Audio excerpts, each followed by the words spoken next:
Yo, what's up, everyone? I'm Eric from Talk Topic City. I want to thank you so much for joining me. And, if you guys haven't already, hit that subscribe button. Check out my channel. I would love to grow my audience and it'd be very much appreciated. Um, well, you guys know me. Let's talk about another segment that I have going on today. And I'm really excited about this. This is going to be a fun segment. I'm actually going to be doing a series review. Um, it's a show that came out back in 2003, which is a long time ago. Time flies, right? Hard to believe. So, to my estimation, I'd say that was about 21 years ago. I could be wrong. This show is still impactful. It's influential, and it was very popular. Well, to me, at least.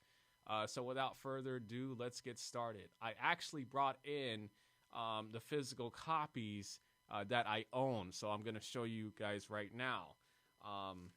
And I know that we have like streaming services, but to me, like nothing beats having the actual physical copies in my hand. And the show is called The OC. They made seasons 1 through 4. So I thought I would take the time to review like each season for you guys. And as you guys can see, I have season 1. So let's get right into season 1, and I like to talk about like the characters of the show and what did I thought about the season, for each one. So we're gonna start out with season 1. So my review for season 1 is that I actually really loved it. The show was amazing. I was very excited watching new episodes every Thursday night. It came on at 8 o'clock. And I like to talk about each characters in the background. So let's get right into it. First, we have Ryan, who's played by Benjamin McKenzie. And, Ryan, he comes from the different side of town. Like, he comes from a rough side of town in Chino. And the first episode, it actually starts out with Ryan and then his brother Trey. And they're trying to, like, find some enjoyment, find some, like, outlet of trying to like get out. So they see this car that they like, his brother actually, and his brother's like, well, if I don't teach you this, who will? And then he breaks into the car, and then his brother is pressuring Ryan like, hey, get in this car, get in. Ryan didn't want to do it, but he actually ended up getting in the car. So he fell into the peer pressure, and then they have this high speed chase. The police is chasing after them, and eventually they get caught. And this is where Ryan will meet Sandy. What is there to say about Sandy? Sandy is, he was great. He was played by Peter. I can't pronounce his last name, but Sandy, he's really great. He plays as this lawyer, and he's actually a defense attorney. And their first interaction was just, really great. Ryan, like, he feels like, this is actually normal in my life, no dreams come true. And Sandy was trying to tell him, like, you're really smart. I mean, look at your test scores. You're very, intelligent, and you're a lot more smarter than you think. You can do something with your life. But Ryan, from the way how he grew up, where he came from, he didn't believe none of that was possible. But eventually, Sandy, he actually gets him out. He's a great defensive attorney. And then, like, his mother comes to pick him up. And she's, like, very, furious, at Ryan. And, Ryan's raised up in a single-parent home. The mom had, like, a lot of men. And the father is nowhere to be found. Actually, the dad is in jail. Eventually, it becomes too much for her. Now that Trey is, away in prison, and now Ryan, was in prison, but he was able to get out thanks to Sandy, and she kicked him out. So now Ryan is like homeless. He has nowhere to go. And then he calls Sandy. Sandy actually gave him his business card. Give me a call. Sandy, picks him up. And I love this line. Told you, you could do worse. And then so his new life begins. Ryan actually goes into Orange County, and it's a different world. These are people with high class, They come from privilege, and they can tell like who belongs in the neighborhood and who doesn't. And Ryan was the outsider who didn't fit in. And then eventually, Sandy, he brings him to his home, and this is where he's going to meet Marissa, who's played by Misha Barton. And Marissa, um, there's a lot of things to say about her character.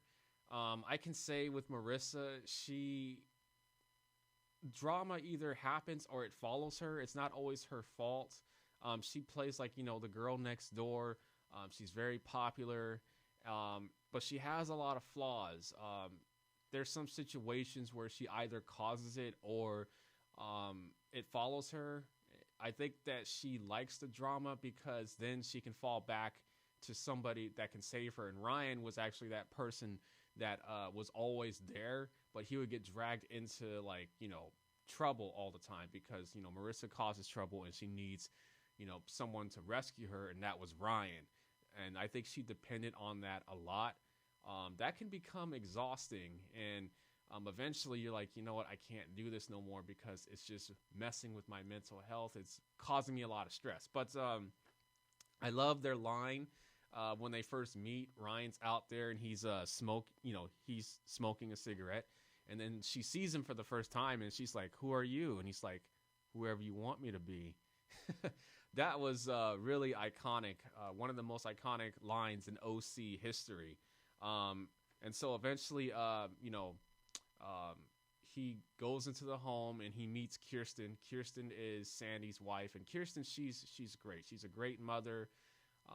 She loves her family very much. She's very accomplished. She, runs the Newport group, or she works the Newport group with her dad.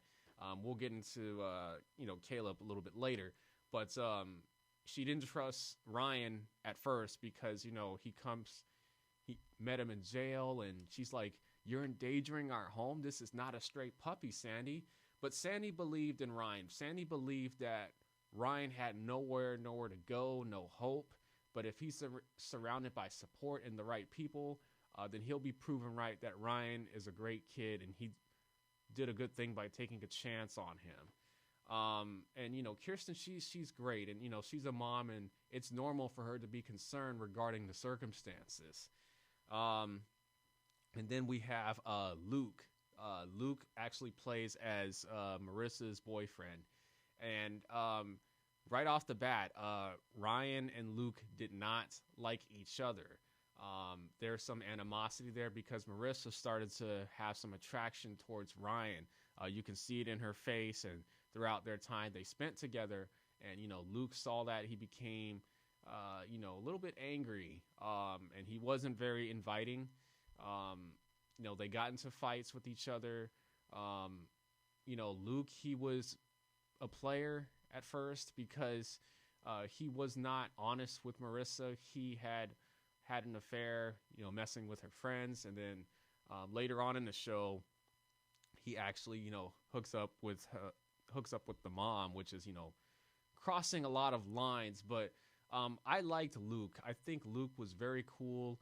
Eventually, he was a bully, but then he became very close with Ryan. Like, Ryan was the outsider, but they developed a sort of a friendship, and actually Luke plays a very vital role in season 1, which I will discuss later. And then you have Julie. Julie is Marissa's mom, and she loves, her family and Marissa, but it's very calculated. She does things that's questionable as a mom, but it's all out of love. But I think it's because, like, she also, like Ryan, came from a similar background with not much, she came from nothing, and she does not want to go back to that life, and she's willing to do whatever it takes to get, to not have to go back to that life. So she does a lot of questionable things. She's fit in with the community, and she'll do it, and she'll do nothing to succeed. Like, she'll do whatever it takes to succeed. Marissa and Julie, they butt heads at times because they don't agree on a lot of things. Their relationship is rocky, and it's been rocky throughout the whole show. But she does love her, but she has a very calculated way of showing it. And then we have Seth. Seth, who's played by Adam Brody. Seth is, I think he's the most relatable character, well, to a lot of people. He's very awkward. He's a geek and he's a nerd. He's invisible. He didn't really fit in. He doesn't have a lot of friends. He didn't fit in with any of the people that he grew up with or the school that he goes to. He hates it in Orange County, and he just doesn't like it. He doesn't have any good memories. But then in comes Ryan. He felt they had a connection. They had like a bond, and Ryan was like a brother to him. And in their first night together, actually, they actually end up getting invited to a party, and Seth is completely out of his element. He doesn't really belong there, but he's there because Ryan is there, and they had a lot of fun. Unfortunately, though, Seth ends up getting into a fight, and Ryan actually goes there to defend him. And that right there showed a lot to me, that Ryan cared for him, and Seth, cares for him as well, and they have like a brotherly bond. Seth is like really into comics. He's really funny, but he's also like self-absorbed as well. He makes things about him all the time. But it's a really, Seth is a really cool person. He's really funny, and he, brought me a lot of laughs. Adam Brody did a really good job as playing as Seth. He was just this awkward teenager, and I loved it. And then you have Summer, who's played by Rachel Belson. And Summer, she comes off as like really super shallow. And like she does not like Seth. Seth has a huge, crush on her, but she views Seth as like, oh, I can't be afforded to be seen with him. He's a nerd. He's a geek. Why would I want to be seen with him? But over time, she starts to have feelings for Seth, and Seth started to have more confidence. But back to Summer, as I said, she became like really super shallow at first, but then as like the seasons went on, she started to evolve as a character. She starts to show like she became more mature. She was very caring. She wasn't selfish. She was there for her friends, for her family, whoever needed help. She was always there, and she held the group together. Ryan, Seth, Marissa, and herself. She was like the glue that held them together. She was always so like important, to the Fantastic Four, as you would say. And Summer, the character of Summer was really great. It was a lot of huge character development, and I think she was really cool. And then you have Caleb. Caleb is Kirsten's dad. Caleb and Sandy don't really get along because he felt like, Sandy's too idealistic, too much of a softball approach. They have differences on a lot of things, but, he does respect Sandy, but their relationship is not very good, but they're there for each other, when they need help. Unfortunately, if that's the case, they hate that they have to rely on each other. But I do like Caleb. He's very hard. He demands nothing but, excellence from, Kirsten, who's his daughter. And then he has another daughter whose name is Haley. I'll get into that. I'll get into her character in a minute. But, yeah, Caleb, he owns the Newport Group housing development. And, he's a hard man. He kind of reminds me of Victor Newman from The Young and the Restless. I get those vibes from Caleb. And, Kirsten, she loves, Caleb, but sometimes like she has to fight so hard to get him to acknowledge, her accomplishments. And Sandy's sick of it because he's like, you take Kirsten for granted. You don't appreciate everything she's done for you.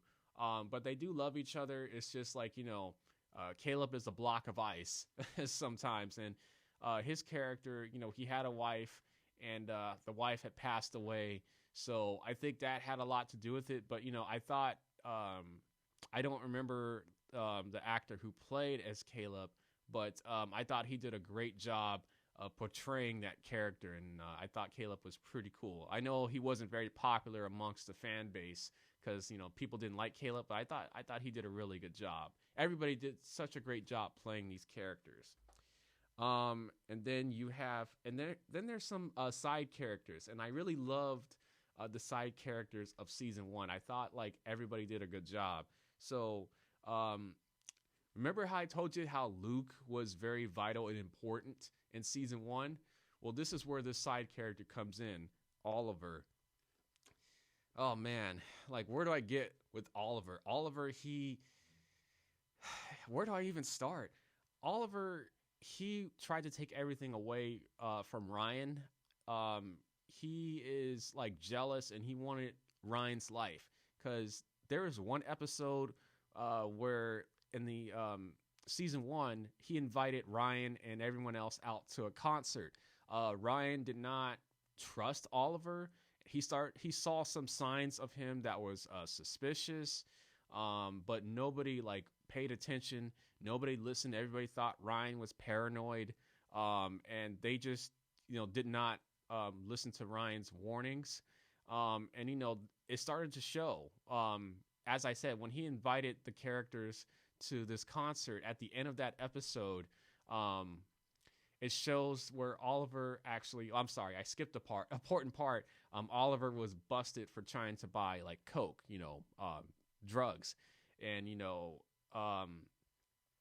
Ryan, even though he doesn't like Oliver doesn't have anybody. His parents are like gone. But his story is always suspicious because Ryan felt like, well, he's making up all these stories, and he keep talking about this made up girlfriend, and he's like, she doesn't exist. And he, Ryan did some investigation and found out that he was actually expelled from school because like he was rejected from a girl, and when things don't work out, he doesn't handle it well. He kind of has like an emotional breakdown. So like, he attached himself to Marissa because Marissa started to go to a downward spiral. Her parents ended up getting a divorce. There was, there was a scandal with her father named Jimmy.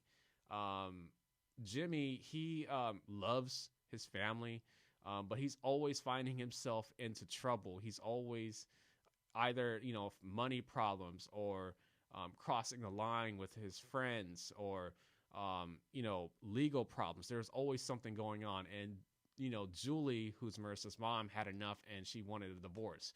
But, and that took, it was a lot of things that Marissa went through, and Oliver like capitalized on that. At one point, Marissa, she ended up like shoplifting, and, she was drinking a lot more, and, Ryan was getting fed up. So, she had to end up going into counseling, and that's where she met Oliver.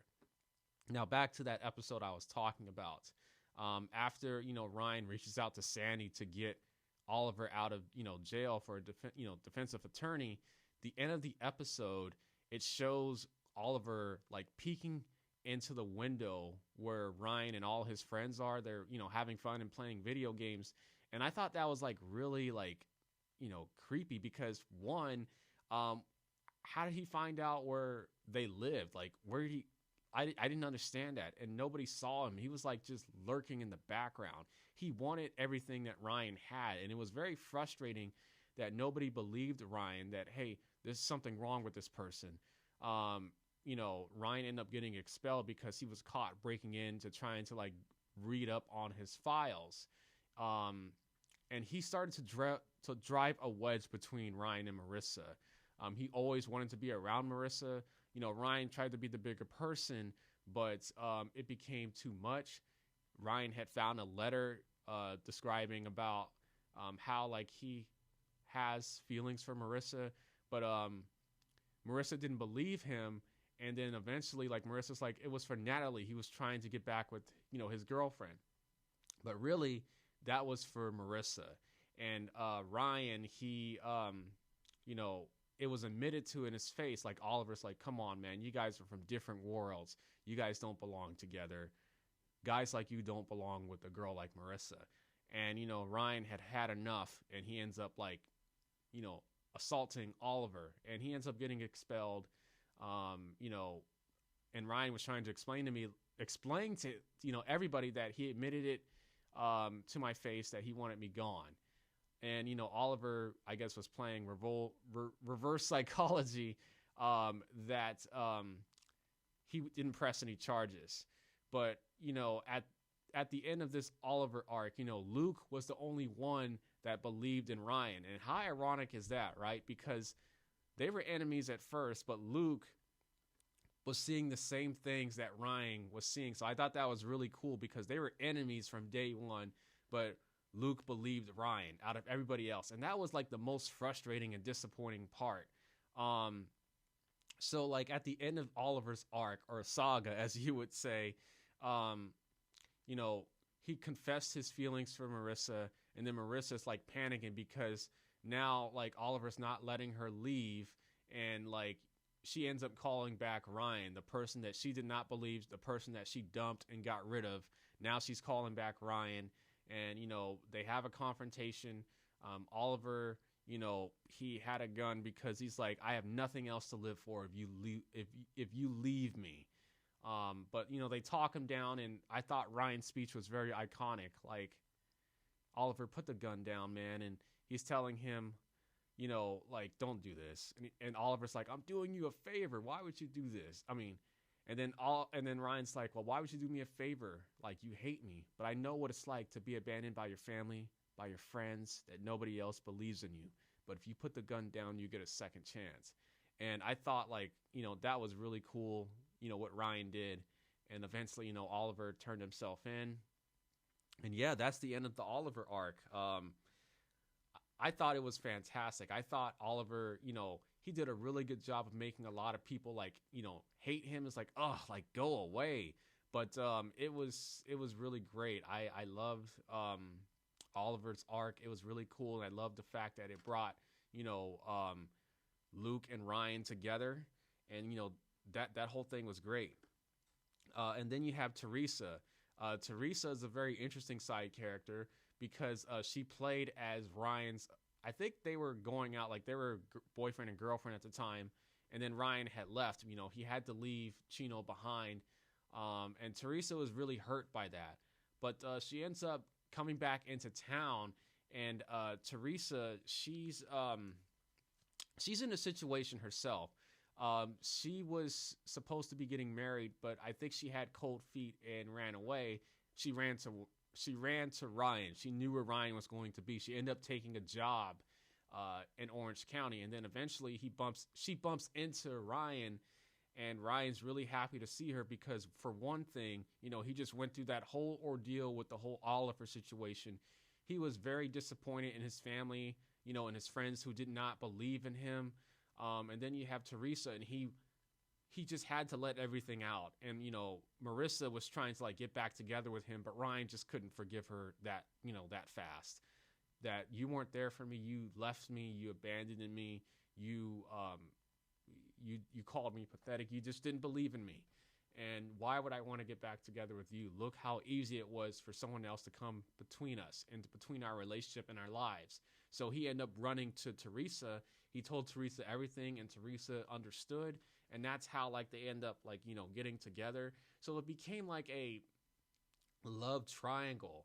Marissa understood that she hurt Ryan, but now she wants to try to do the right thing and to be, his friend, and to be there for him, and to prove that, that she's sorry and that she's a different person, and that she will, be there for him from now on. But Ryan's not, ready to forgive her yet. And, I can't really blame him. You took a stranger's side. You allowed a stranger to come into, the relationship, and you just abandoned him. So he ends up like being with Teresa. And then Teresa has her, problems herself. Eddie, that's the other side character. Eddie is the person that she's supposed to be married to, but it was revealed that Eddie was, abusive.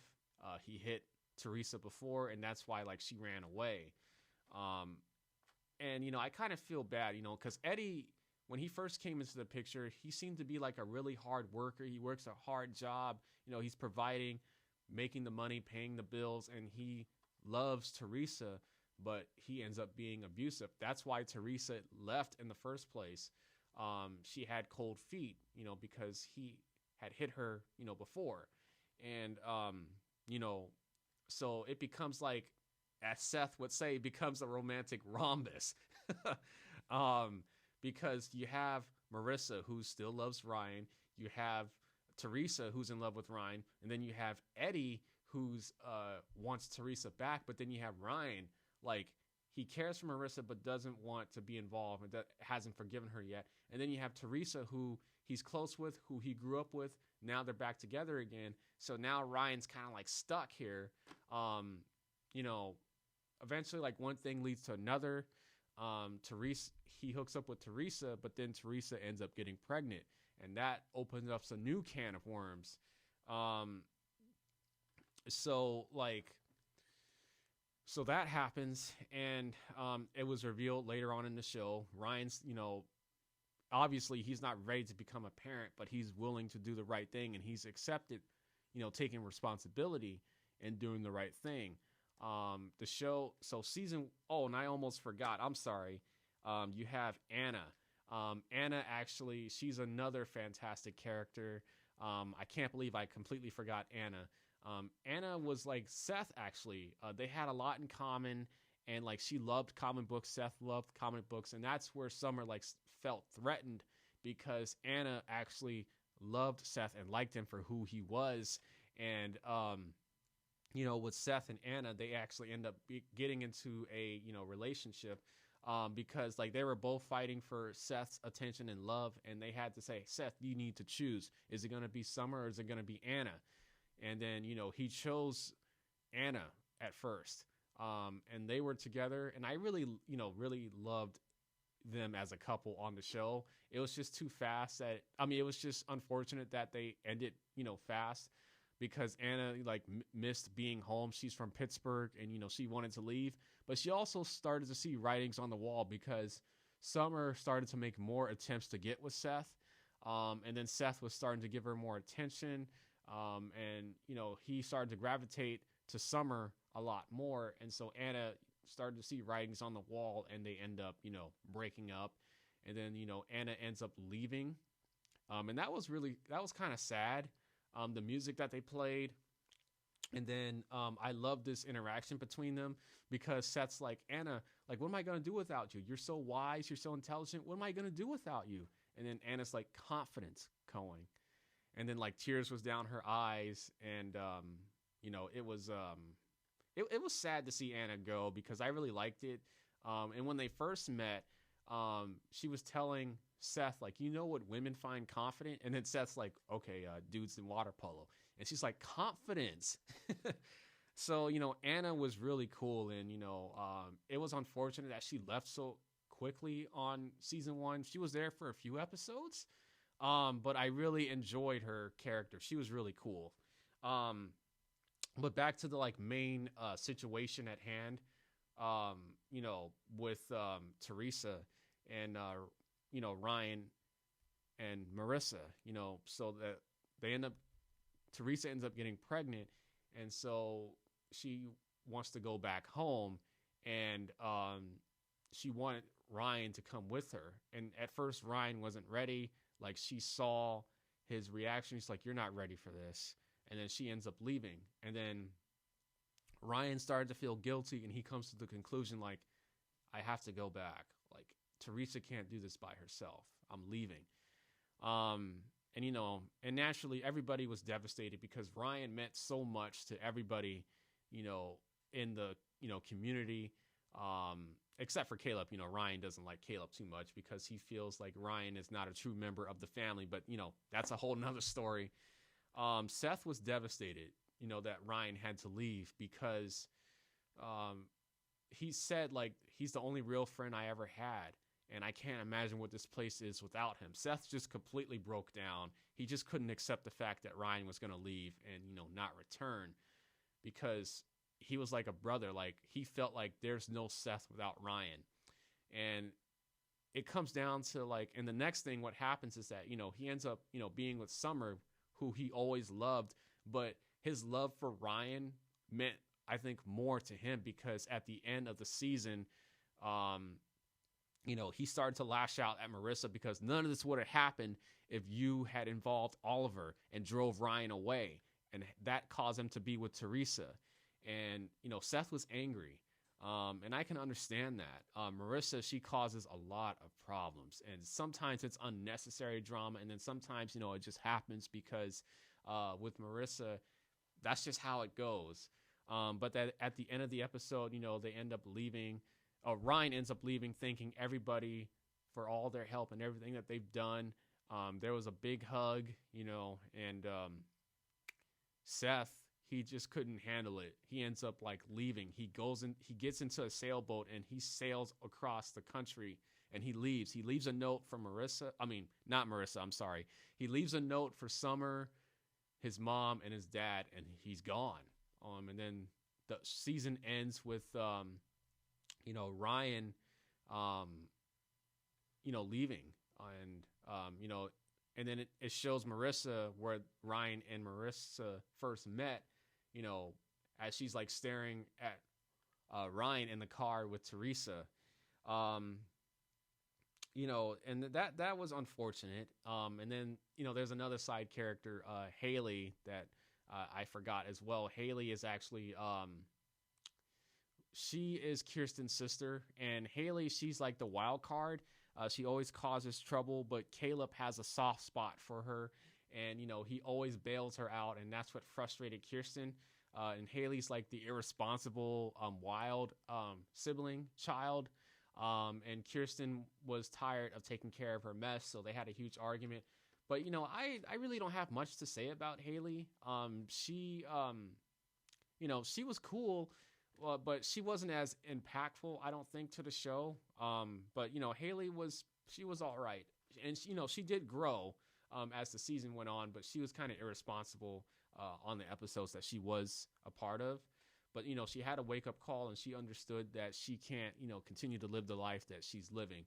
But back to the season finale. Yeah, it was very telling because it showed how their bonds grew over time. And, my overall opinion of season 1, I absolutely loved it. It's amazing. Many people say that, when a series comes out, season 1 is always great. And, this is no exception. Season 1 is great. I give it 10 out of 10. We just finished season 1, so let's start out with season 2. And as I said before, I have all of the physical copies with me. So, season number 2 of the OC. I loved season 2. I thought it was really solid. It really started to pick up where season 1 last left off, and it was really great. So season 2, it starts off, showing Sandy and Kirsten in a empty home, basically. Well, not empty because their house is being remodeled, so there's construction going on in their house. They're remodeling, and it's been a long remodel because it's taking a lot longer than it should, and Sandy's getting really frustrated. He feels like the crew is taking advantage. So there's no Seth and there's no Ryan, and Kirsten in this season she develops a drinking problem, so she starts to drink a lot more. We'll get into that as we progress through this season recap. And Seth running away doesn't help the cause, and which drove her to start drinking in the first place. Sandy and Kirsten, they get into a lot of ups and downs in this season. They start to develop some problems. We will get through that as well. Kirsten wants Seth to come back home. She's concerned that she won't be back in time for when the school year starts. And, Sandy's approach is well, he's a kid. He doesn't know any better. He's going to figure that out. He'll come back home eventually. But Kirsten is done waiting. She wants her son back. With Seth, with his point of view is that there's nothing for him there. In the beginning, later on in that episode, in the first episode, Kirsten reaches out. She wants her son back, But Seth told her, like, I hate it there. Like, there's nothing there for me. I don't want to be there. Um, so Seth sees no reasoning into staying. He actually ends up going to Portland, and that's where he stays with Luke and his dad, which is really cool to see Luke again. I don't think I covered this, but the reason why Luke ends up leaving from, going to Portland with his dad is because his dad had an affair behind his mother's back, but it wasn't an ordinary affair. It was he had an affair with another man, and the town ridiculed him. Not only his dad, but ridiculed Luke.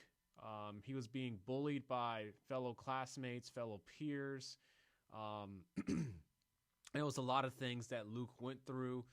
The family was destroyed, their marriage. They end up getting a divorce. And then he ends up hooking up with Marissa's mom, of all people.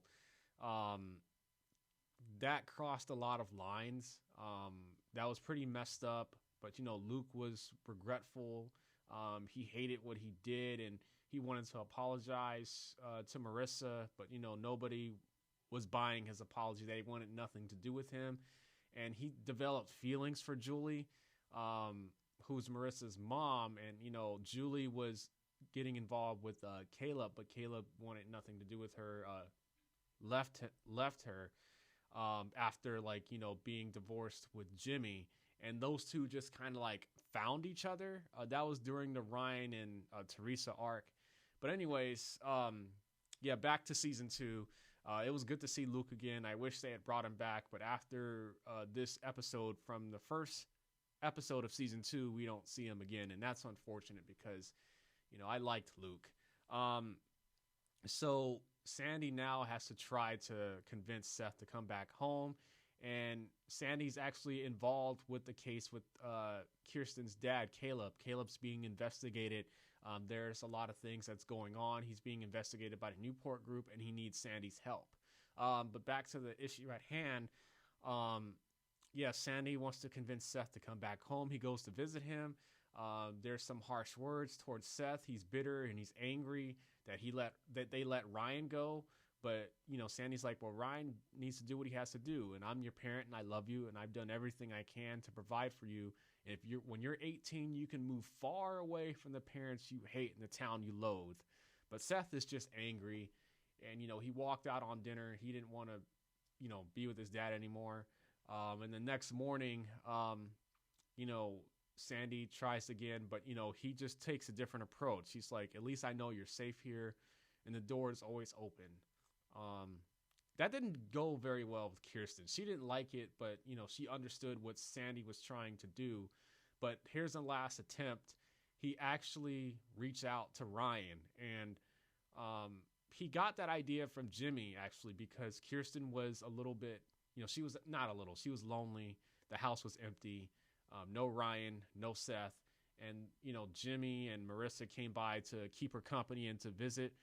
And Ryan's leaving, it affected everyone. It ended Summer and Seth's relationship. There's no more Marissa and Ryan. Kirsten's upset. Sandy's upset. Seth is upset. So it was a chain of events as to how people reacted of Ryan leaving. Ryan, he's starting his new life with Teresa. They have, he has a responsibility. There's a child on the way, and Ryan wants to do the right thing. It goes back to this quote that he said before he left from season 1. Sandy was saying, look, you guys can stay here. We can make this work. But, Ryan was dead set. He's like, I can't ask you to do that. You've done so much for me, and I'll forever be grateful. You changed my life. But when you took me in, I had nothing, no family, no hope. I don't want this kid to grow up the same way that I did. And that's what Ryan was doing. He had no father. His father was not in his life. His mom was a single mom, but she was, a train wreck. The mom, which was interesting from season 1, is that, she tried to come back after she had abandoned Ryan. Sandy had tracked her down, and, she had cleaned herself up, but, she started she gets ended up drinking again. They had an event from season one. They had like a casino event to raise charity, but she had too much to drink and she ended up leaving. And she realized that I'm not fit to be a mom, and that's why Ryan is there. He left her. I mean, he left Ryan. I'm sorry. She left Ryan in the care of the Coens. Sorry for that little blunder there. But yeah, he had no father, so he wanted to be a father for that child that his father wasn't for him. Sandy reached out to Ryan. Ryan's has a job as a construction worker now, making he's trying to make money. He's working hard. He visited him on his job and tells him that I know that you're busy, you have a new life, but if you can help us with this, I think your approach would make a difference for him. And Ryan ends up going to Portland. That's where Seth is. He visits Seth, and they reunited with Luke, and it was great to see all of them together. And Ryan's like, look, this is a big deal. You're quitting school, you're moving out here. But Seth told Ryan, like, there's nothing out there for me. Me and Summer aren't together anymore, and this is what's best. But then, like, Seth was willing to go back to Orange County if Ryan was going to go back. He's like, are you going back to Newport? Well, Ryan asked that to Seth, but Seth's like, well, are you going back? And Ryan's like, Ryan didn't say anything, and that was the answer that Seth needed. Well, and then Ryan was like, look, I can't. I have responsibilities. And Seth's like, well, I can't either. And Seth, to me, right here is coming off as selfish. I understand where he's coming from, but Ryan has legit reasons as to why he can't go. I mean, he's starting a new life. He has a child that he has to be there to raise, to help Teresa. So I think Seth was being Seth was being selfish in that regard. And this is an interesting thing with Teresa here. She plays an important part in this episode. Teresa, she knows that Ryan is not happy. Ryan's been getting phone calls in the middle of the night. Marissa, when they went to go visit Kirsten, she went to the pool house. That's where Ryan was staying at, because the Coens have a really, really big home, and they have like a pool house in the back. So Marissa goes there, and she just misses him. She's like upset, emotional. She was drinking, and she called him, and Ryan answered the phone, but nobody was saying anything. But they knew who was on the phone. And Teresa was awake. She saw that, but she didn't turn over in the bed. Like, she started to see the writing on the wall that Ryan, he belongs in Newport, and it's the right thing to do to let him go. So she makes up a story about she lost a baby, and she's like, look, this is a sign. You belong in Newport. You don't need to be here. And then the next thing you know, Ryan and Seth, they end up moving back to the home. Kirsten's happy, Sandy's happy, and they're all together again. And then the next episode, we get introduced into new side characters. This is where we'll meet them. So they end up going back to school.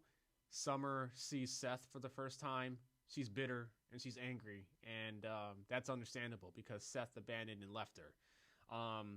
And then Marissa is excited to see Ryan again because she hadn't seen him since season 1. So it was great to see all of them again. But Summer, she was not having it. She got over it. She's like, I cried, and then I had enough because you left me and you abandoned me. We're through. And then this is where we meet Zach. Seth is starting a comic book club, and Zach ends up like wanting to join the comic book club. And then at the end, when they go outside, he sees Summer, kissing him, and he's like, "This can't be." And Zach is a water polo player, but he loves comic books, so he's basically Seth, but he's a more mature adult version of Seth, even though they're in high school. Zach is selfless. He cares about other people. He has his head on his shoulders, and he's just so mature. But Summer revealed to Ryan that, oh, I'm not like, we're not together, but I want to punish Seth. So like she wants to keep her guard up because she was hurt by Seth when he chose to take off. And then we have DJ. This is interesting. So DJ actually works for Julie and Caleb. And as you guys know, Julie and Caleb are married at this point. They got married in the season 1 finale, so they're together. And DJ plays as their gardener, so like he does landscape for them and all of that. DJ, he's ripped.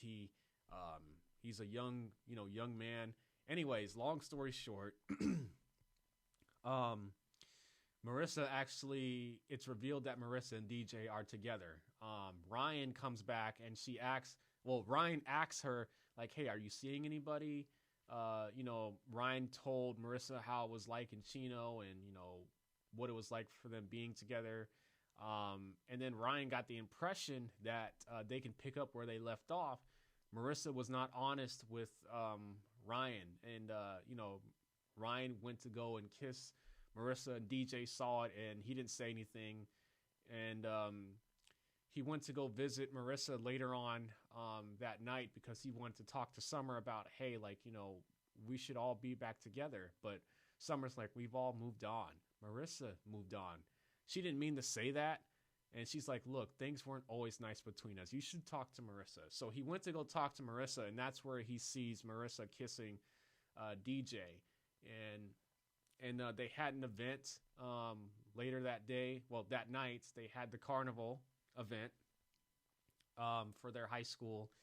And, it was, and then Marissa just, spilled the beans. She was honest, but Ryan's like, you know what, we should just be friends. So then Caleb ends up like, getting arrested from the investigation. There was evidence piling up and he ends up getting arrested. And this is where we meet Alex. Alex is played by, I forgot her name. It's out the top of my head. Forgive me, I forgot her name. But we meet Alex, and she works at a the bait shop. It's like a music shop and a club. And Alex she's a very interesting character. Alex, she's independent. She lives on her own. She's kind of like I would say like a bad girl, but not like, in a sense where like she causes trouble or anything. But she's rough around the edges. And her and Seth actually end up like, I don't think they were serious. They never like left off the ground. They had just like they had some chemistry together, but it was nothing like really like solid between them. But I did really like Alex. She was a great addition to the show. Seth, worked at the bait shop for a little bit. He wanted to earn tickets to show Summer that he's a different person. So like he gets tickets and he ends up working there, and he earned the tickets from his work. Excuse me. They have a relationship, but Summer and, Summer, Zach, and Seth, it's just a back and forth thing. Summer still has feelings for Seth, but but she's afraid to get involved with Seth because she's with Zach, but she always reverts to Seth. So there's always that love there between them. So it's like back and forth. All three of them are like in like some sort of like love triangle that's going on. And then with Alex, Marissa, she starts to like develop feelings for Alex. She goes through a lot of things, and she felt like she could relate to Alex. She's I guess you can call it experimenting, and they actually end up being in a relationship. So it's really interesting. I will get back to that a little bit later. And then we have Lindsay. By far, besides Lindsay is probably the most impactful side character in the OC. Nobody knows about Lindsay or about where she comes from or like who's her family. Lindsay doesn't know who her dad is. She ends up like being in the same class with Ryan in high school. They're in the same class together. They're forced to work on the project. And there was like series of accident. Ryan would like bump into her or like spill her drink or make her drop her books and all of that. Lindsay doesn't come from a wealthy family as well, and Ryan didn't come from a wealthy family. And Lindsay had a bunch of assumptions that, oh, you're just a water polo player, you're this and you're that. And Ryan's like, look, I never seen a water polo game, match, whatever. And I grew up in Chino. Like, I was taken in by a wealthy family. Like, I'm just like you. I didn't fit in with these people. And I thought that was really telling.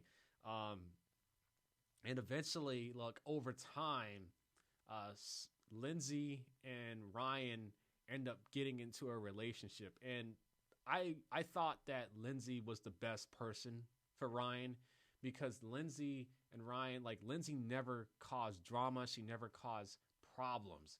As opposed to Marissa, she's constantly causing problems. And it was just too much. And I would be exhausted too. I think anyone would be exhausted being in a relationship with somebody and it's just drama, drama, drama, drama, and you get dragged into it. And it's too much. So, yeah, I thought Lindsay was awesome.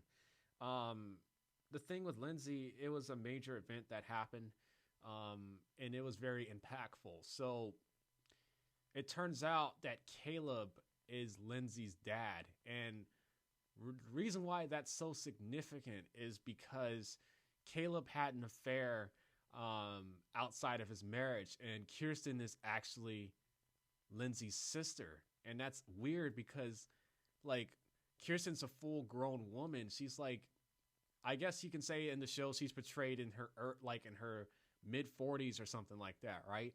But Lindsay, she's in high school. So, man, and it was a very controversial episode of that. I think it was called The Christmaka That Almost Wasn't.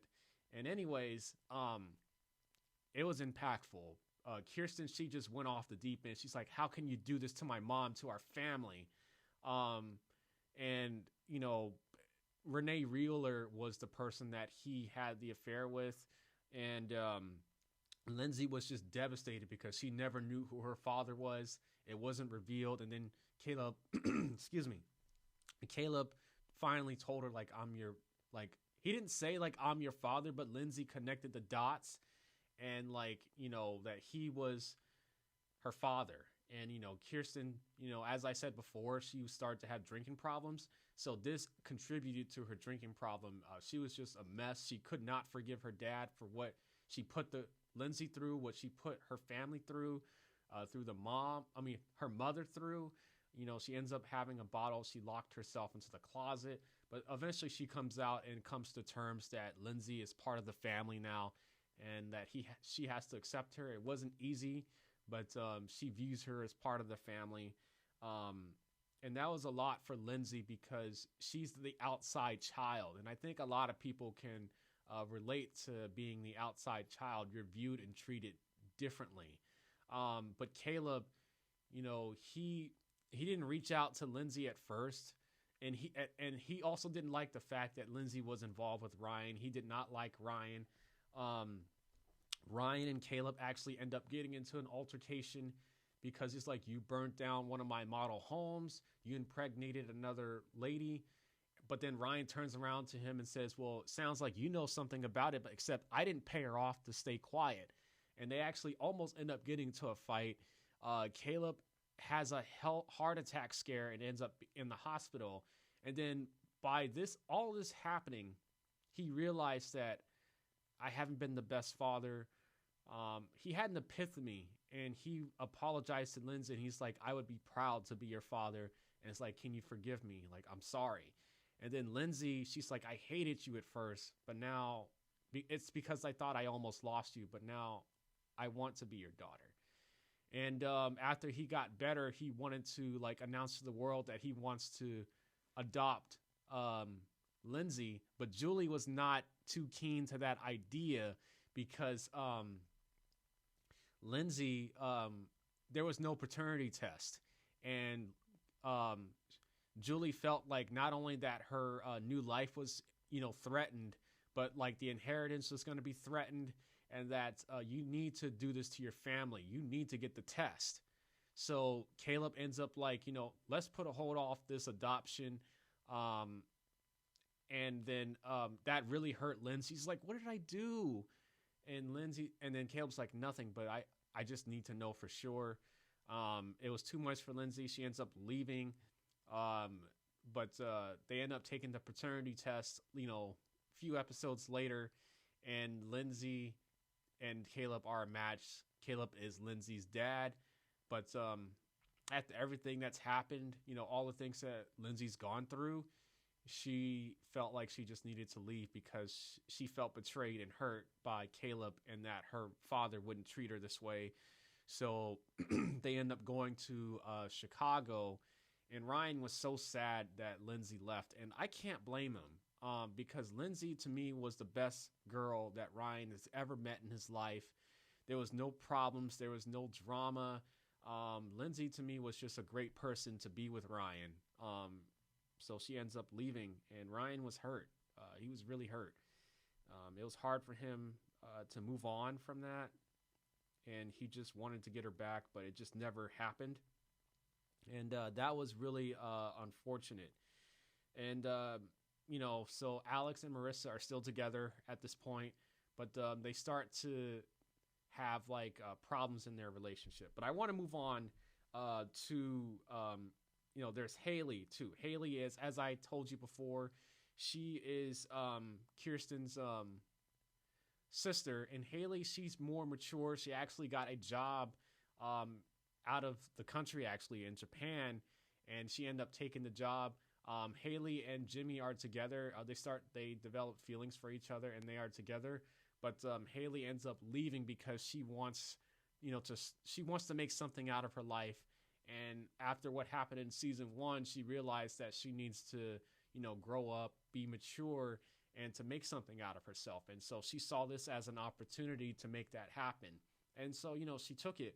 And Jimmy took it really hard because Jimmy, he went through a lot in season 1, the divorce, the financial scandal, taking clients' money to pay his own debts. And then in season 2, he had an affair. Well, he didn't have an affair, but when Caleb and Julie were married, Julie and Jimmy actually was screwing around, and they actually end up hooking up and all that.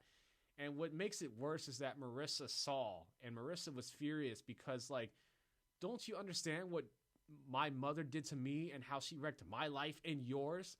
I thought you were going to take this money and be a real dad. And that really hurt Marissa. And then Jimmy realized that, I'm making the same mistakes, and it's true.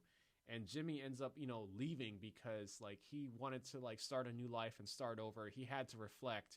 Marissa did not take that very well. So that's just another layer of, drama that followed Marissa, but it wasn't her fault. But that's just a prime example as to why, it's exhausting, for Ryan because there's always problems. But Ryan and Marissa wasn't together at this point. I was just pointing that fact out. So that was very, that was very devastating.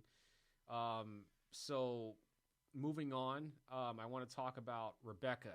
And this is where more of Kirsten's drinking takes place.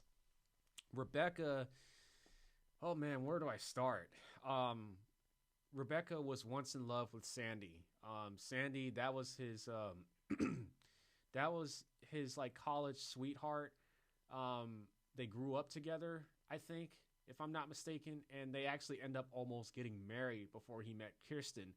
But Rebecca, she got involved with the wrong people. There was a crime that took place, and Rebecca was there, so she would be tried by accessory. She wasn't involved, and she didn't do the crime, but she was there. So she ended up taking off, and they separated, and the police and CIA, everybody was searching for her. Her dad reached out to Sandy because the dad, his name is Max, and the dad was Sandy's law professor, and Sandy feels indebted to him because he wouldn't be a defensive attorney or a lawyer if it wasn't for the dad. So he felt like he had to do this because he wouldn't be where he is. And Kirsten found out what he was doing. He had to go to prison to visit one of the people who was involved in that crime because he had information about Rebecca because Sandy didn't know where to go to get information. And he found out that Rebecca was, dead, but it wasn't true because Sandy did a little more digging, and it turned out that she was dead, but then she appears in this doorway. So she was alive, but she's been a life on the run. She made up a lot of identities. So this drives a wedge between Kirsten and Sandy because Kirsten and Sandy, they're married, but then this is Sandy's old relationship, his past love that he almost got married. And it drove a wedge between them because he's risking his freedom. He's risking his life for Rebecca because if Sandy were to do this, like he can be charged and arrested because he's abetting a fugitive. And Sandy was spending a lot of time with Rebecca. He would, spend hours and hours, with Rebecca, and that started to, eat away at Kirsten. There were some trust issues that was happening. Eventually, Kirsten went to confront Rebecca, and because another thing that happened was that her dad was not in good health, and he wanted to see Rebecca one last time before he passed away, and he ends up passing away. So Kirsten went to go see Rebecca and apologize to her everything she's been through. But she wanted to know, are you in love with my husband? And she said yes. And Kirsten's like, I'm sorry, everything that you've gone through, you've been running your whole life. But while you've been running, we built a life, a family. And he's putting that all in danger for you. And then so Sandy found out what Kirsten did. He wasn't too thrilled. And, there was some trust issues that was going on. The police had came by to Kirsten's house to try to get information. And then he's like, it's not a point of choosing Rebecca and to protect you. And Kirsten's like, you made that choice, Sandy. So they started to have marital problems at that point. And there was a huge rainstorm. And then, Rebecca and Sandy were forced to spend the night in a hotel. And, they started to talk about the past and everything. And Rebecca's like, this is fate. We should take advantage of this. But, Sandy's like, it's not just us. I have a son. I have a family. And it hasn't been us for 20 years. I love you, but I have a family now. And I have a wife. They almost end up getting into a car crash. And, but Rebecca, she's like, I have to go. I have to leave. So they end up, going their separate ways. And that was the end of that saga. And that took a toll because Kirsten was hurt. She felt abandoned. And then we have probably, I would say, the most impactful side character of season 2, Trey, Ryan's brother. And as you guys know, Trey was arrested. And, he had to do some serious time. Ryan, he didn't have the track record that Trey did. So that's why Sandy was able to get him out. But Trey, he had to serve time. And Trey and Ryan's relationship, it's rocky. You know how some siblings, they have a rocky relationship, ups and downs? Well, that's how it was ever since Trey got there. Like Marissa, he does cause a lot of problems. And, I was rooting so hard for Trey because, he has a fresh start. And he's not perfect. So he wants to live a new life. He wants to leave all the stuff behind. But things just kept happening. It's kept spiraling out of control. There was a party for Trey. It was his birthday party. But before that, Trey had there was an event, a charity event where they were selling off things. And Trey had stolen something that was worth a lot of money because Trey wanted to get his own place, but he didn't have the money. Well, he had the money, he didn't have the money, and his background didn't check out for the apartment. But the owner's like, look, you seem like a great guy, and if you come up with the money, then I will hold this for you. So Trey stole something that was worth a lot of money, and they found out it was Trey, and Ryan had to go and get it back. And, that was one of many things that made Ryan angry and disappointed at Trey. He was just fed up and tired of it because Trey would cause a lot of problems. And then before Trey's birthday, actually, Ryan wanted to follow him because he saw Trey leave somewhere in a dark alley and it was suspicious. And he thought that he was buying drugs. So he went to confront Trey. And then Trey was like disappointed. And he started like, you can tell by Trey's emotional outburst that he was disappointed in Ryan, that you're always going to believe the worst in me. And he's like, it was my parole officer. And then he's like, it's funny, when I saw you, I thought to myself, my brother has come over to take me out for my birthday. So he was hurt that he was accused. Anyway, long story short, Marissa actually comes to the rescue. She fixed their broken relationship, and she holds a birthday party. They were all there, and Ryan and Trey actually embrace. They actually end up, hugging each other. And an event that happened, though, was that there's this other character named Jess, another character that I felt was a bad influence on Trey. She was the wrong influence, and he got influenced by Jess. Jess was a girl that Trey met. They actually end up hooking up, but then, I don't know how it happened, but Jess actually ends up, face down in a pool. Apparently, there was drugs being passed around, and I guess she took the worst of it, but she survived and she was okay. And then they had and then Trey was set up, so it looked like Trey was the one passing out the drugs. Marissa was going to get arrested because she was the owner. She lived at the house, and the police we have to arrest the owner of the house who lives here.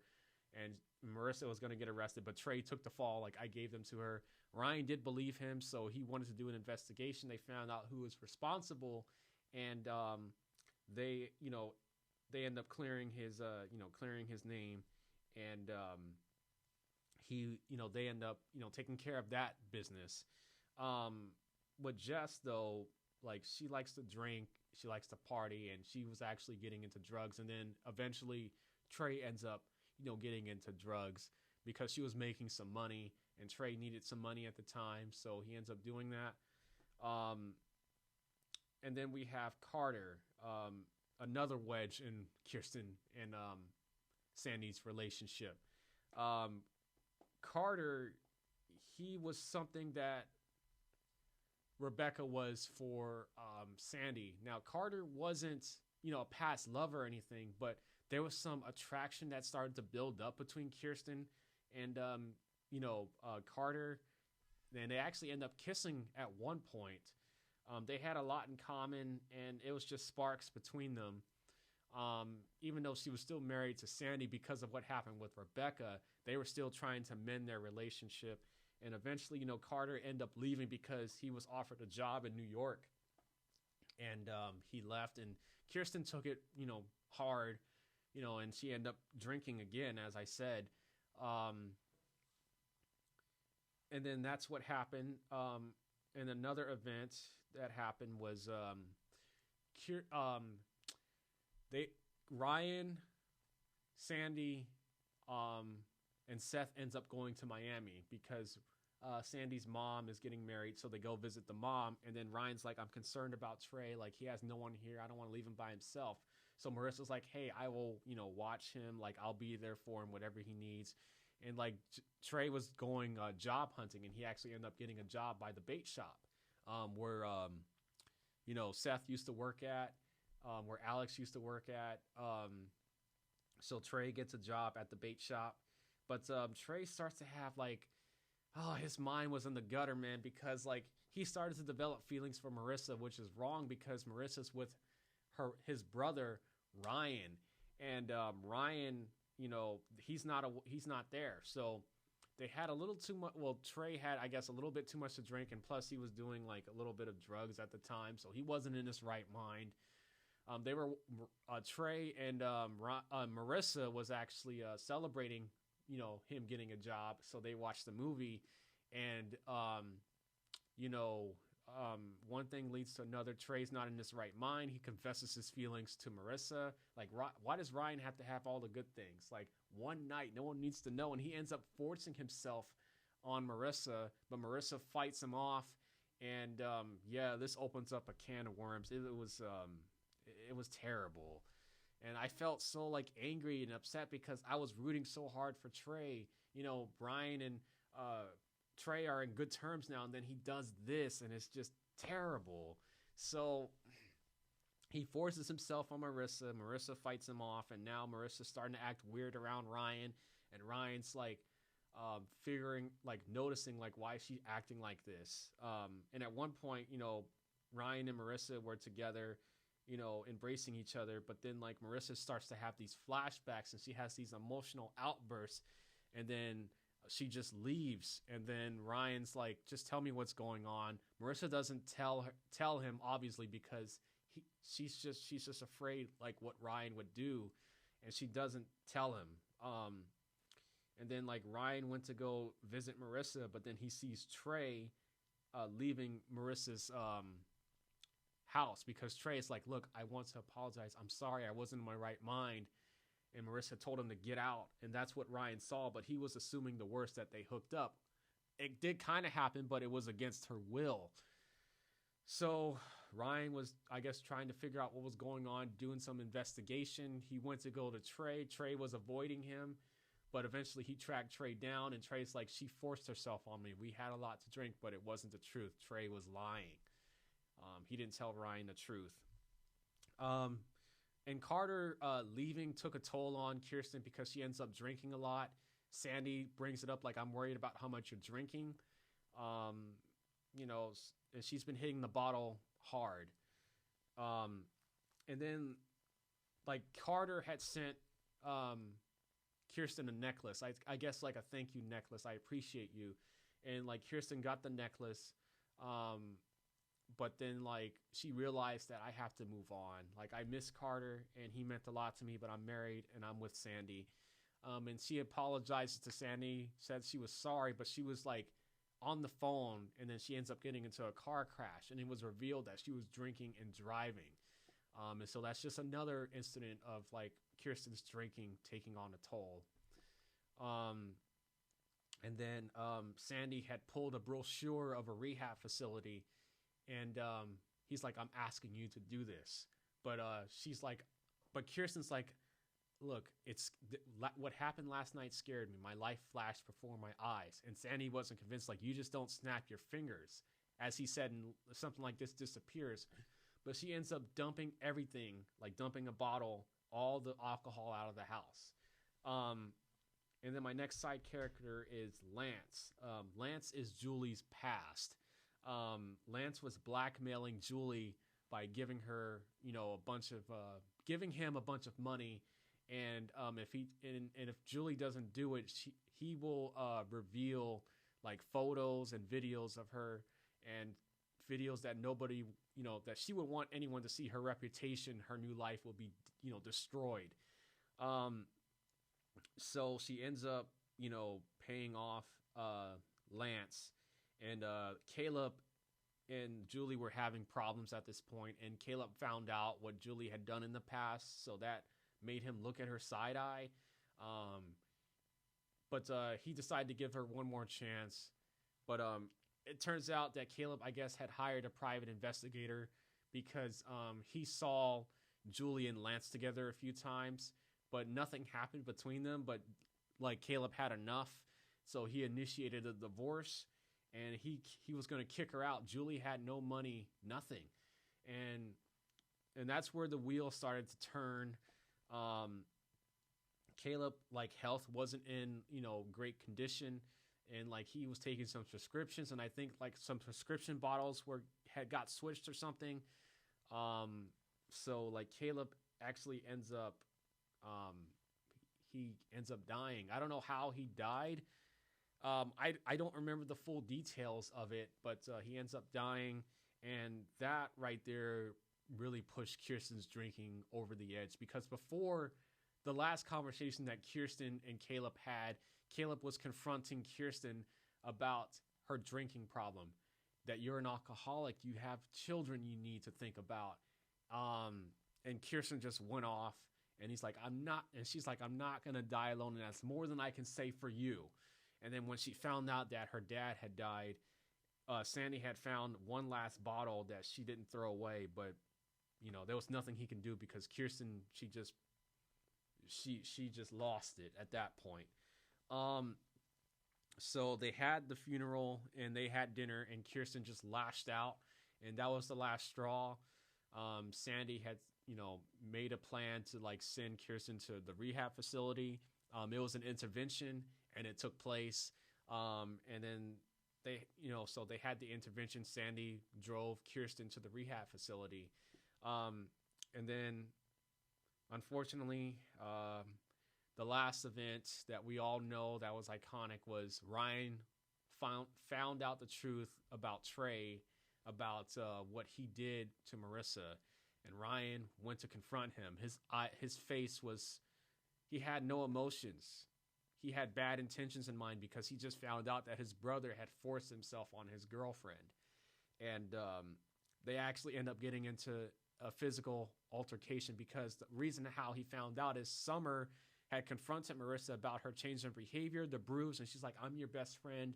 Like, please tell me what happened. You can trust me. I know what happened. Be honest with me." Marissa broke down and tell her what happened, and then she told Seth, and then Seth like, "Well, I have to tell Ryan."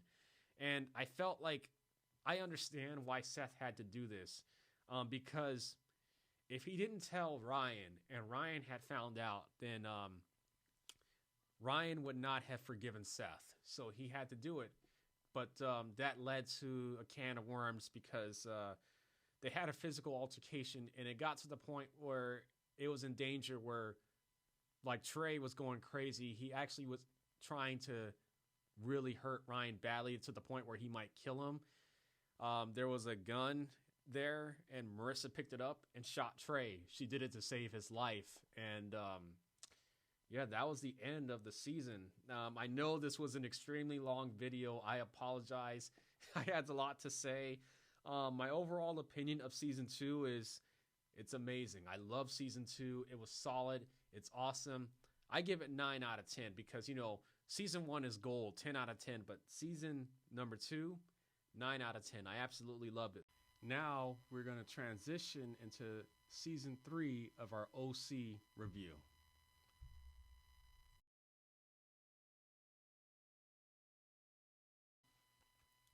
So we're going to start out with, we're going to continue with season 3. And, to be honest, I don't really have much to say about season 3. Season 3, I didn't like compared to seasons 1 through 2. To me, it starts to go like in the wrong direction. In season 3, we have our main cast, Ryan, Seth, Sandy, Kirsten, Summer, Julie, Jimmy. Well, we have Jimmy, but for a short period of time. I'll get into that. And then after that, we get forced with a bunch of like new characters. They're like side characters that I really don't have much care for. They're just not significant to me, and I really couldn't connect with them. So let's get right into the show. As we last left off, Ryan had found out what Trey did to Marissa, and he had forced himself. Ryan went to confront his brother Trey, and what happened is that they got into a violent altercation, and it got really physical to the point where Marissa had to try to step in and save his life. So Trey had a gun, and the gun had fell on the floor while Trey and Ryan were fighting. Marissa picks up the gun and, she shoots him. And this is where season 3 starts off, where Ryan has to like prove his innocence because now there's legal issues that's going on.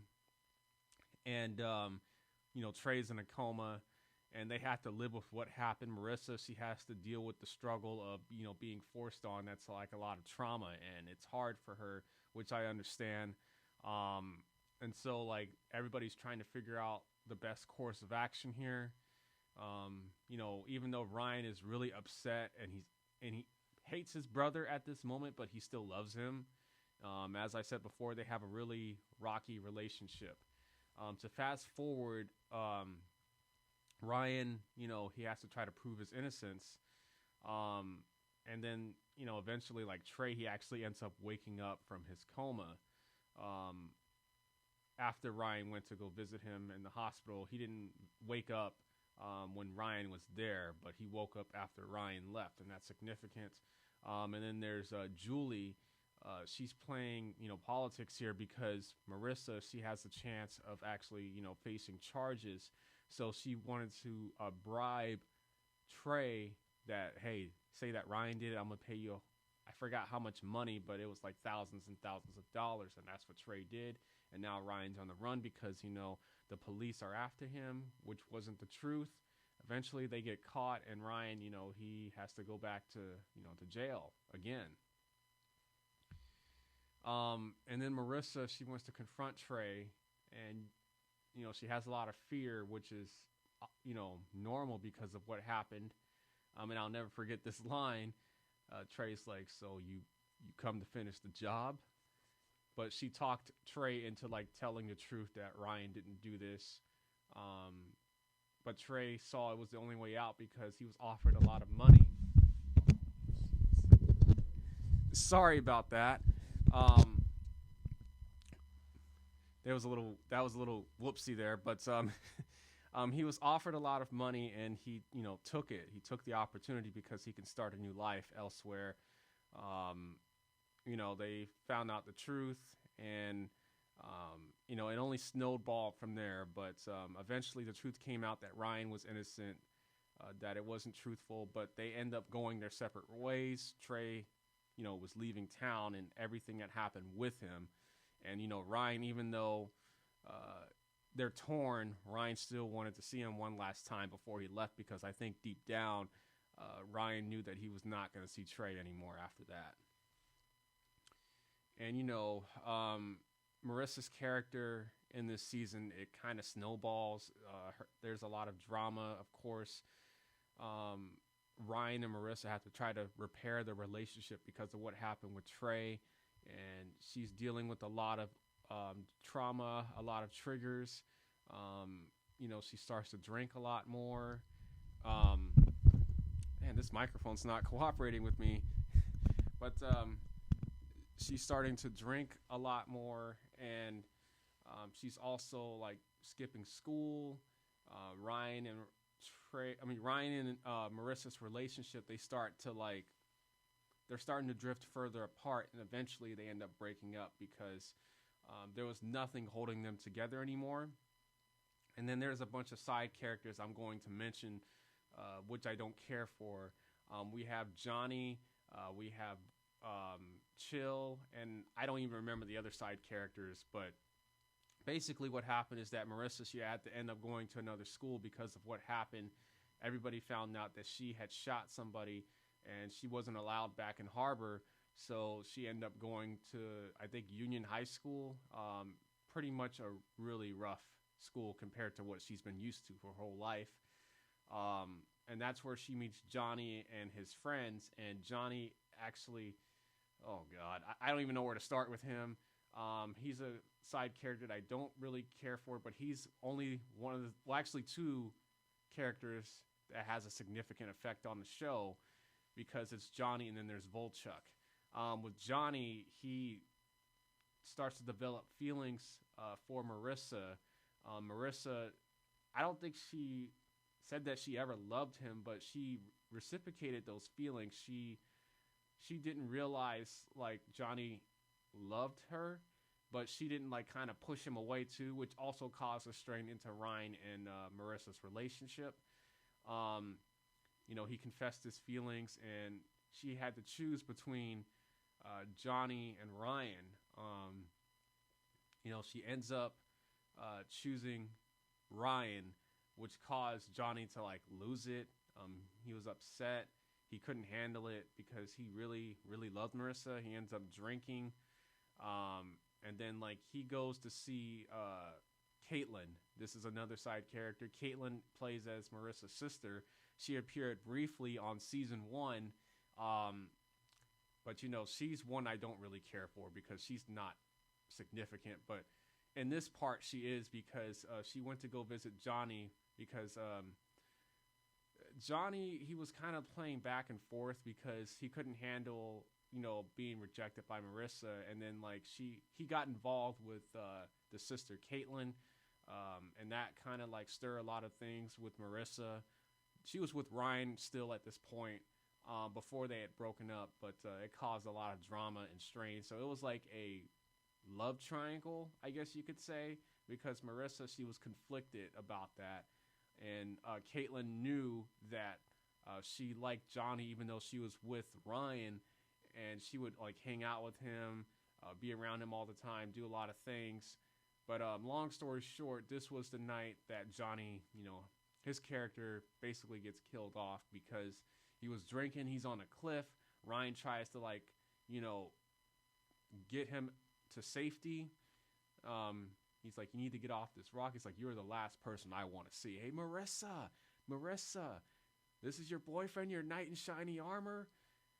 And eventually, he ends up losing his balance. He slips off the cliff and he, basically fell to his death, and he's gone. And that was the last straw for Ryan and Marissa.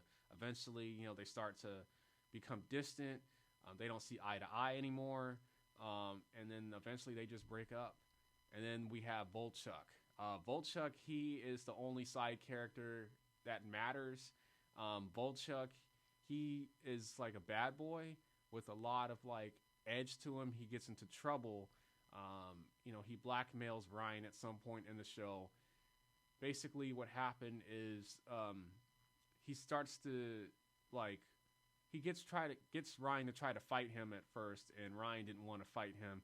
So he would antagonize Ryan. He would do things to get Ryan to react, and Ryan didn't react.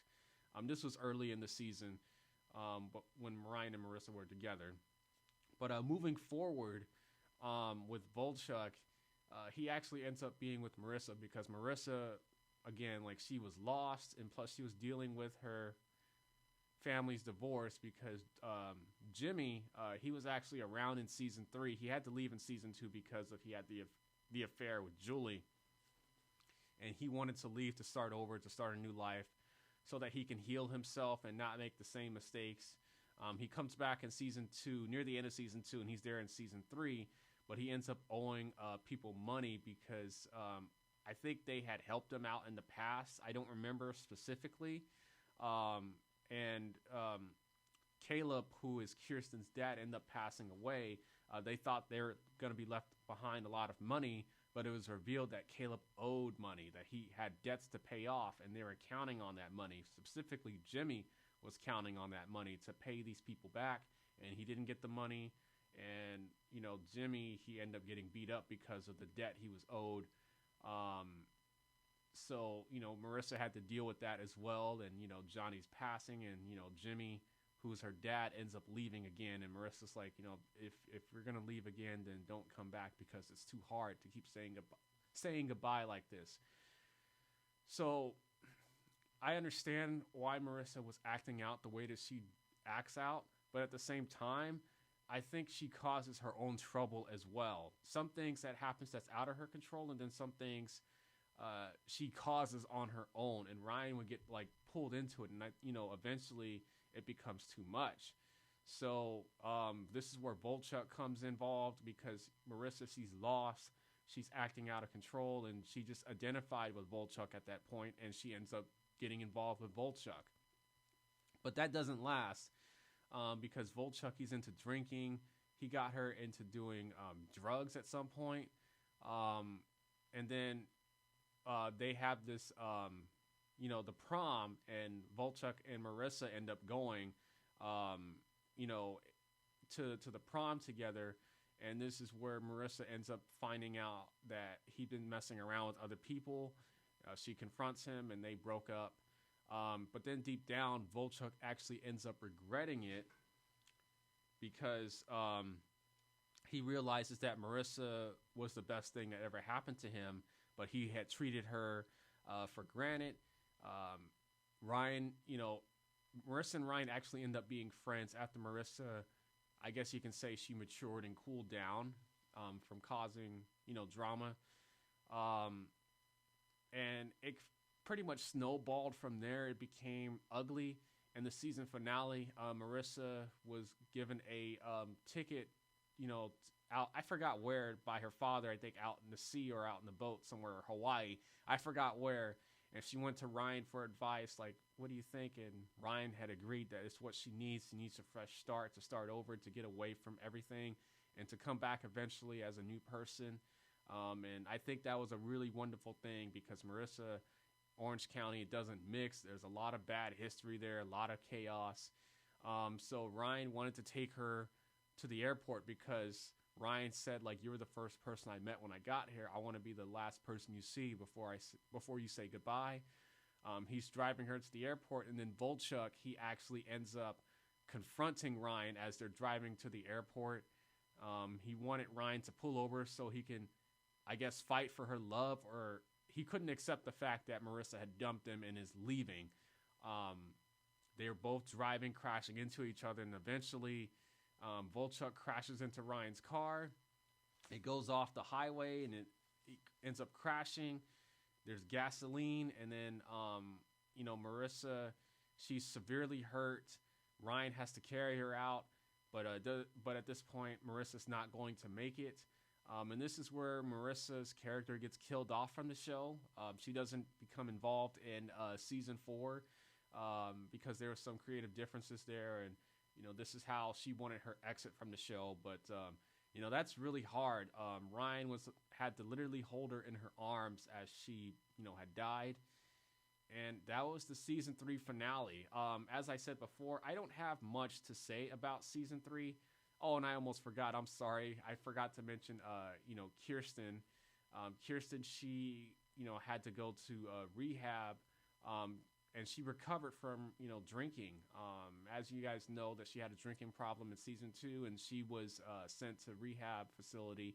But she actually graduated from that facility. She recovered, and she came back in the show. But yeah, I don't have much to say about season 3.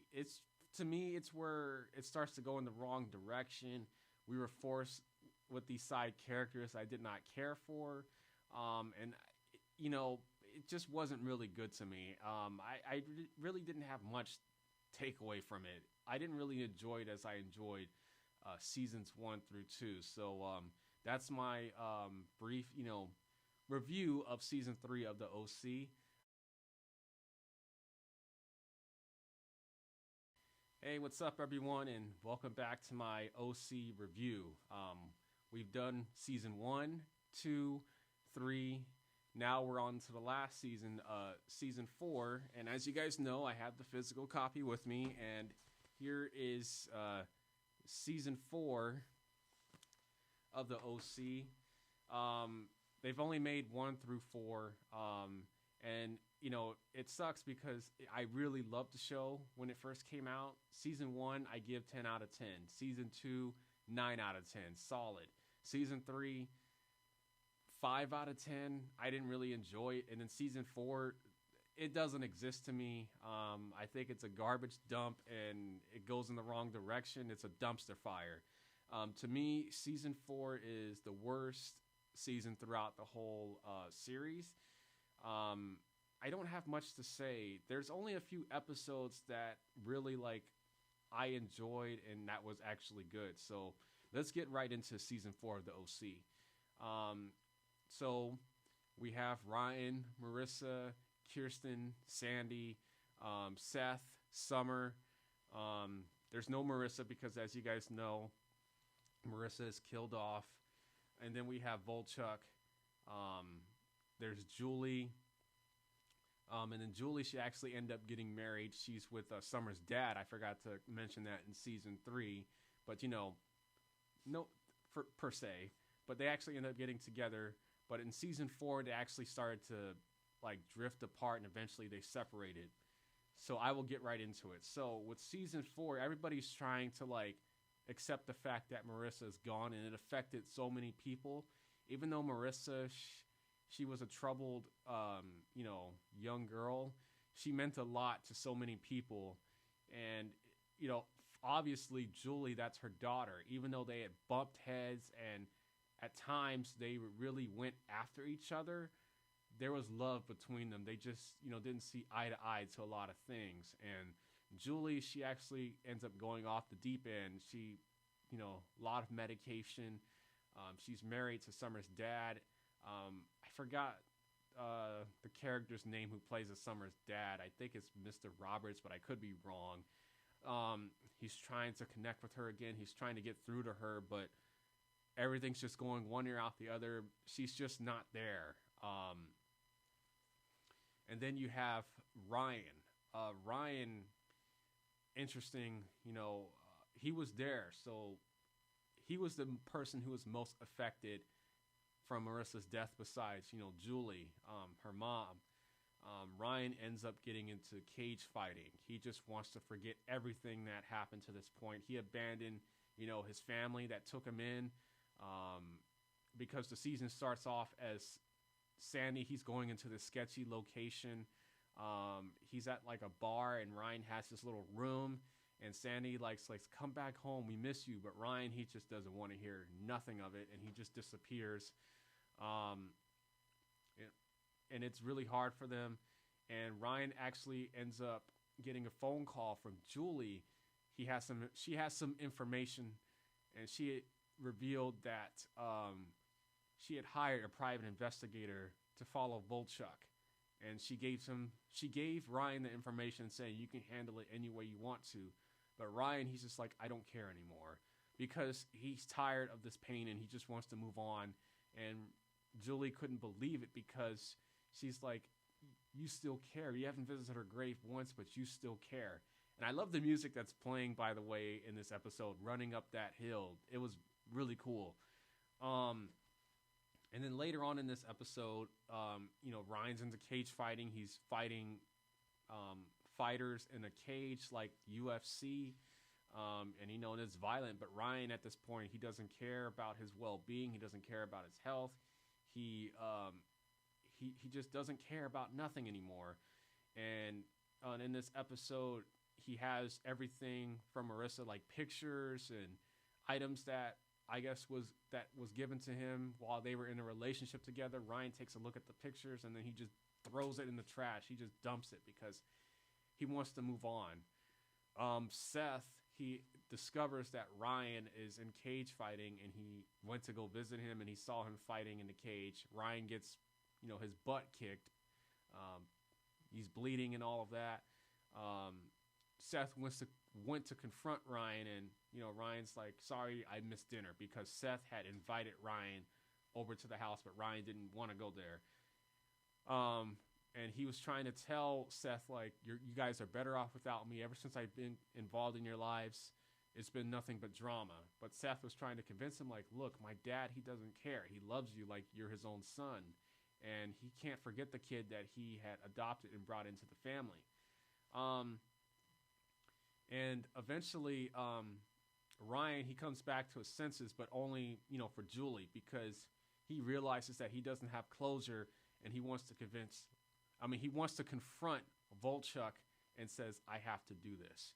He visits her grave for the first time, and Julie gives him the information, and he went to go track down Volchuk. Seth went with him because Seth's like, you can't throw your life away. He was trying to stop Ryan from making a horrible mistake. He tries to track down Volchuk, but Volchuk wasn't there because Seth tipped Volchuk off, like, look, Ryan, he's on your trail. He's going to confront you, and he's going to find you. So Volchuk leaves. They were in Mexico, I believe. And, Ryan goes to the hotel where Volchuk was at, but Volchuk was nowhere to be found. And Seth's like, he's gone. And Kirsten and Sandy were there too. They were trying to stop him. But eventually Volchuk, he actually turns himself in because he's tired of running. This is on the next episode. And Ryan saw Sandy with Volchuk, and Ryan felt betrayed. He confronted Sandy about it. He's like, he's turning himself in, but Ryan, that's not good enough for him. He wants his, I guess you could say, his revenge. He wants his closure. He wants an answer as to why Volchuk did what he did, why he left Marissa to die like that. So he confronts Sandy actually took him where Volchuk was because Sandy trusts him. He knows Ryan. He raised him. Well, he wasn't there in the beginning of his life, but he raised Ryan. He took him into his family. He trusts him. And Ryan's like, you better be telling me the truth. And Sandy's like, he's right there in that room. I'm making up a number. Room 245. He's in the second floor. Ryan took it. He's like, there's no coming back. I'm taking this opportunity. And Sandy's like, I trust you. And that was really powerful because I think Sandy knew that Ryan needed this. He wasn't going to be able to move on with his life, not without getting answers from Volchuk, him being taken away. So Ryan goes to room 245. He kicks down the door, and Volchuk's there just waiting for him because Volchuk knew what was coming. And Volchuk's like, I know you've been waiting a long time for this moment. Here I am. What are you waiting for? And Ryan, he gets a glass bottle. He shatters it in half. He punches him, and he has this glass bottle in his hand right close to Volchuk's face. He's like, I don't care anymore. Like, I want this to be over. I want this to end. But Ryan, he doesn't do it. He just demands answers. He's like, you didn't stop. I don't care how you feel. Tell me why you did it. And Volchuk explained, like, I don't know. I just lost it. Like, you got the girl. I didn't. That was hard for me to handle. I just wanted you to pull over. And, Ryan, and then, like, Volchuk confessed, like, so I've been waiting for this day. I haven't slept. I thought about it every night. And Ryan's like, you left her on the side of the road, right in my arms. She died. And then Volchuk was like, if you want to finish this, I'm not going to fight back. So Volchuk, he felt like the only way that he can make up for what he did was to pay for it with his own life. But Ryan's like, no, I'm not letting you off that easy. You're going to have to live with what you've done. So there was some cuts and bruises, but Ryan didn't kill him. He let him go. He let him live with what he did, and Volchuk was taken away, and that was it. And honestly, that was the only thing that was worthy of Season 4. Season 4 to me is really unforgettable. I didn't care for it. It was really bad. There's nothing you take from it, really. There was some, special guest appearances. I think Chris Pratt was actually on Season 4 for, I think, a few episodes, and Chris Brown was on there. But again, Season 4 was so bad, I didn't care who showed up at this point because it was totally forgettable. Seth and Summer actually end up getting married. Julie and Ryan's dad actually comes into the picture, and he wanted to meet Ryan for the first time. Ryan, for those who don't know, in Season 1, Ryan had told Marissa when they first met that my dad's in jail, armed robbery. And now in Season 4, his dad actually, I guess he had got out, and he must have found out information where Ryan was, and he went to go see Ryan. Sandy was upset because you abandoned him, and he lied about his health condition, I believe. And Sandy had found out that you're healthy as a horse. But, yeah, I don't really care to cover that at this point. I know that it's kind of significant, Ryan meeting his dad, but Season 4 was just so bad. It was so bad.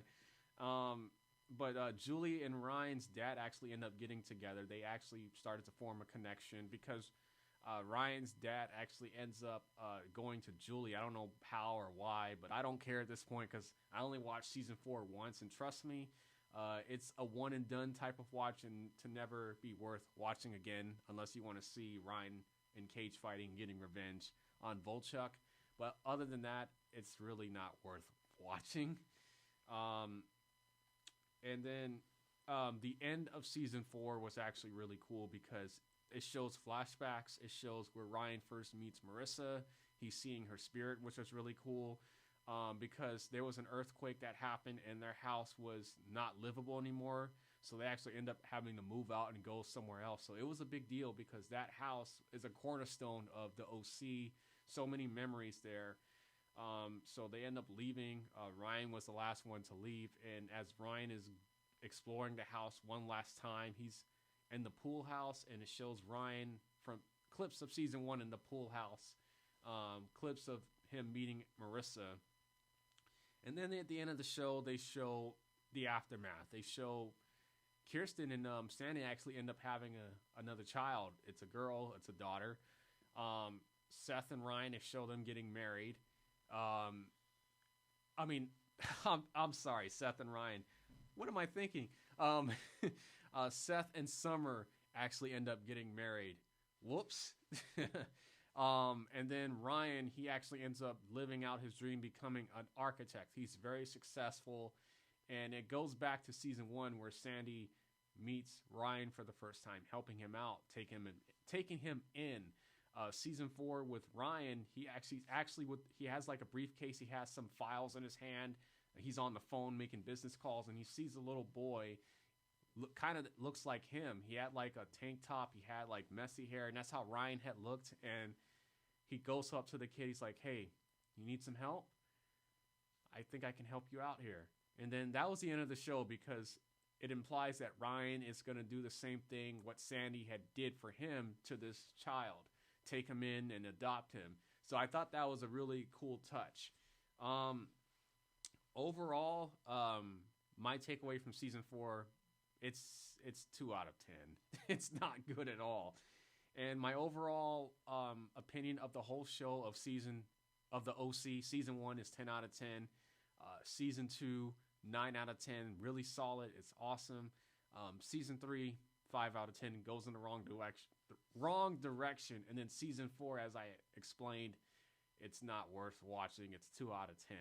And yeah, so that will conclude my season reviews of the OC. I know this was a long series. Thank you so much for listening. I really appreciate it.